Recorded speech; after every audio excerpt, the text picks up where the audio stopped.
هننفذ في فيديو النهاردة غرزة الحشو العميق. أنا عملت غرزة الحشو العميق على القناة، ليها أكتر من فيديو بأكتر من طريقة، لكن اتطلبت مني إن احنا نعملها بلونين.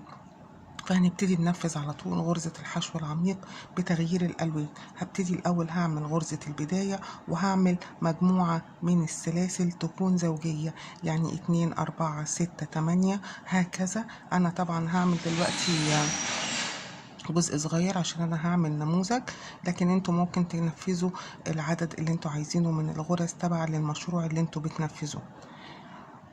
1 2 3 4 5 6 7 8 9 10 11 12 13 ادي 14 غرزة سلسلة. هزود بعد ال 14 او بعد العدد اللي انت هتعمليه مهما كان سلسلة واحدة بس، وهبتدي ارجع في كل الغرز اللي انا عملتها بغرزة الحشو.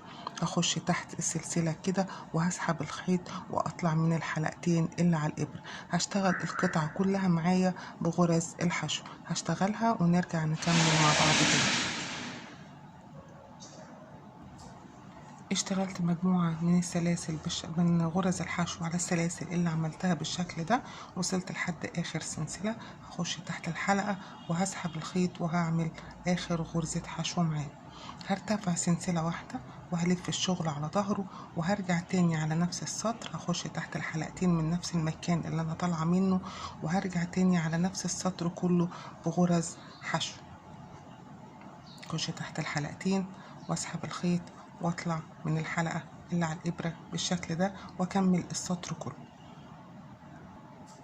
كملت السطر كله بغرز الحشو العادية، ووصلت لحد اخر غرزة عندي. هخش فيها كده تحت الحلقتين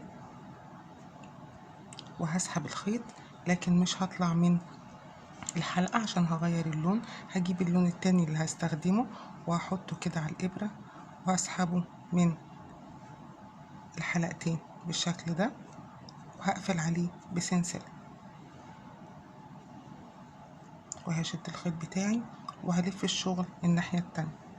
هاخد الخيط البينك ده معايا، وهاخد الخيط الابيض ده معايا الاطراف بتاعته تحت اول غرزة بس عشان اثبت الشغل بتاعي. اول مكان انا طالعة منه اهو هخش فيه تحت الحلقتين وهسحب الخيط وهعمل اول غرزة حشو، هتبقى غرزة حشو عادية جدا.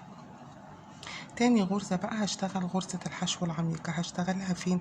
انا عندي الغرزة اهي في تحتيها باينة الفراغ ده، هخش في الفراغ اللي تحت الغرزة بالشكل ده وهسحب الخيط وهطلع ريحة ايدي خالص، وهاخد كأني بعمل غرزة حشو عادية.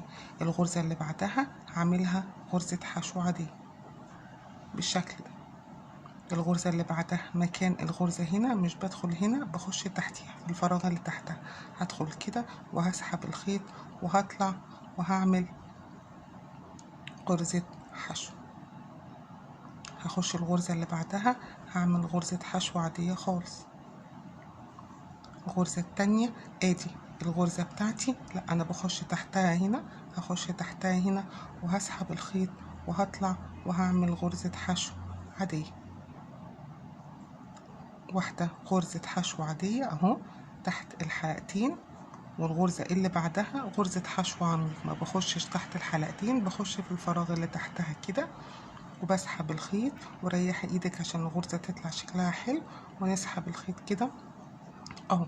الغرزة اللي بعدها غرزة حشو عادية، يعني واحدة غرزة حشو عادية والتانية غرزة حشو عميق. الغرزة اهي ما بخشش فيها، بخش تحت كده وبسحب الخيط وبطلع من الحلقتين والحلقتين. الغرزة اللي بعدها غرزة حشو عادية، الغرزة اللي بعدها غرزة حشو عميق، بخش تحت كده وبسحب الخيط بالشكل ده وبطلع من الحلقتين اللي على الإبرة.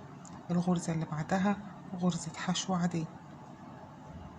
آخر غرزة قابلتني في السطر غرزة حشو عميق، هخش برضو في الآخر كده وهسحب الخيط وهطلع من الحلقتين اللي على الإبرة. ادي شكلها.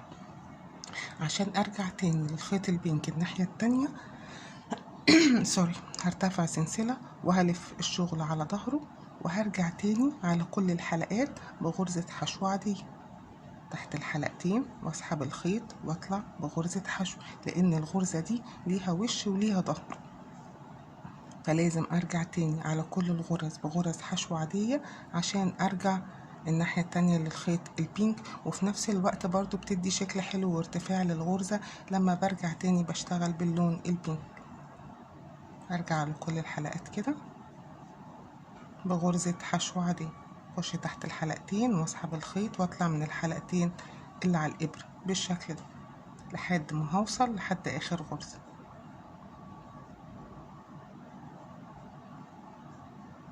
وصلت اهو لحد اخر غرزة معايا، هخش فيها تحت الحلقتين وهسحب الخيط، لكن مش هطلع اقفل الغرزة، هاخد الخيط البينك اللي معايا هلفه على الابرة كده وهطلع من الحلقتين وهرتفع سلسلة وهلف الشغل الناحية التانية. ومعايا برضو الخيط الابيض مش هقطعه عشان هفضل شغالة بيه، هاخد الخيط الابيض طرفه كده بس معايا تحت اول غرزة، ده بيخلي الشغل من الجنب كده بيبقى نضيف. هخش تحت اول غرزة، اول غرزة عندي هنا اهو غرزة حشو عادية واللي بعديها غرزة حشو عميق. اول غرزة عندي هدخل فيها كده هعمل غرزة حشو عميق، مش هخش اهو تحت، مش هخش في المكان اللي انا طالعة منه اهو، لا هخش تحت وهسحب الخيط وهعمل اول غرزة غرزة حشو عميق. الغرزة التانية في هنا غرزة حشو عميق اهي، لا هسيب بقى انا الابيض ده، هخش اعمل غرزة حشو عادية. الغرزة اللي بعدها هتبقى غرزة حشو عميق، هخش هنا اهو غرزة حشو عميق، ريح ايدي عشان الغرزة تبقى مستريحة معايا. الغرزة اللي بعدها غرزة حشو عادية. بعد كده الغرزة فين اهي، بصوا مكانها بيبقى باين اهو ما بين الغرزتين دول، هدخل هنا اهو وهسحب الخيط وهريح ايدي برضو عشان الخيط ما يبقى الغرزة ما تبقاش شادة معايا. الغرزة اللي بعدها هعمل غرزة حشو عادية. بعديها فين هدخل هنا اهو غرزة حشو عميق، غرزة حشو عادية، وهفضل ماشية كده لحد اخر سطر. مكان غرزة الحشو العميق غرزة حشو عادية، ومكان غرزة الحشو العادية غرزة حشو عميق. هنا هخش هنا ما بين دول هعمل غرزة حشو عميق، هنا هعمل غرزة حشو عادية. شايفين شكلها لطيفة ازاي؟ وكل ما بنطلع بالاسطر كل ما بيبقى شكلها اجمل. غرزة حشو عميق. الغرزة اللي بعدها غرزة حشو عادية. الغرزة اللي بعدها مكانها اهي، هدخل هنا وهعمل غرزة حشو عميق. اخر غرزة معايا في السطر هتبقى غرزة حشو عادية، هقفلها عشان عايزة ارجع تاني للخيط الابيض الناحية التانية. هرجع على كل الغرز، هرتفع سلسلة كده وهلف الشغل على ظهره، وهرجع على كل الغرز تاني بغرز حشو عادية بالشكل ده. كل غرزة هشتغل فيها غرزة حشو عادية. هما كده النموذج ده تكرار سطرين، سطر بيبقى فيه غرزة عادية وغرزة حشو عميقة، والسطر التاني بيبقى غرز حشو عادية. هشتغل على تحت كل غرزة حشو وغرزة حشو بالشكل ده.